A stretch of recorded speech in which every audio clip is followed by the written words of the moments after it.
itself. So since then, 2018 is an incredibly important year for elections, not just with the US midterms, but around the world. There are important elections in India, in Brazil, in Mexico, in Pakistan, and in Hungary that we want to make sure that we do everything we can to protect the integrity of those elections. Now, I have more confidence that we're going to get this right because since the 2016 election, there have been several important elections around the world where we've had a better record. There's the French presidential election, there's the German election, there was the US Senate Alabama special election last year. Explain what is better about the record. So we've deployed new AI tools that do a better job of identifying fake accounts that may be trying to interfere in elections or spread misinformation. And between those three elections, we were able to proactively remove tens of thousands of accounts that before they could contribute significant harm. And the nature of these attacks, though, is that there are people in Russia whose job it is to try to exploit our systems and other internet systems and other systems as well.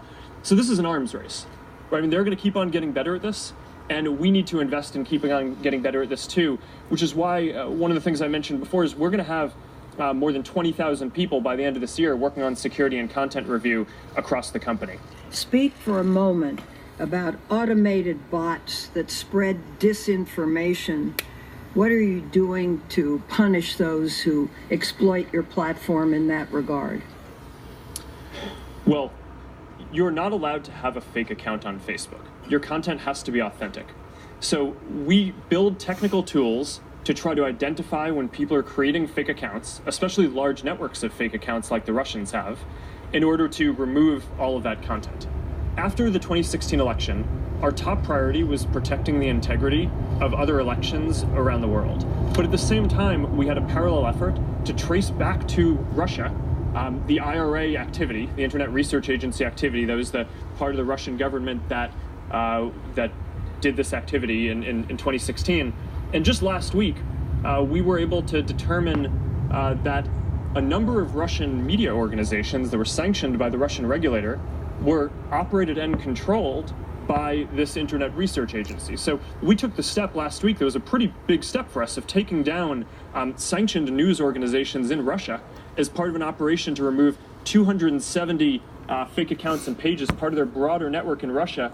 That was actually not targeting international interference as much as, let me correct that. It was primarily targeting spreading misinformation in Russia itself, as well as certain Russian-speaking neighboring countries. How many accounts of this type have you taken down?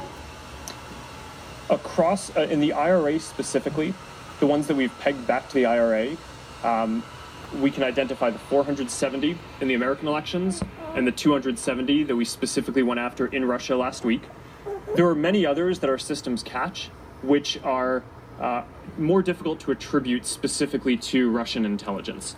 But the number would be in the tens of thousands of fake accounts that we remove, and I'm happy to have my team follow up with you on more information if that would be helpful. Would you please? I think this is very important.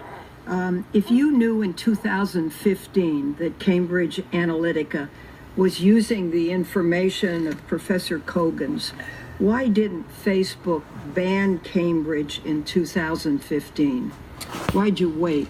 Senator, that's a great question. Cambridge Analytica wasn't using our services in 2015, as far as we can tell.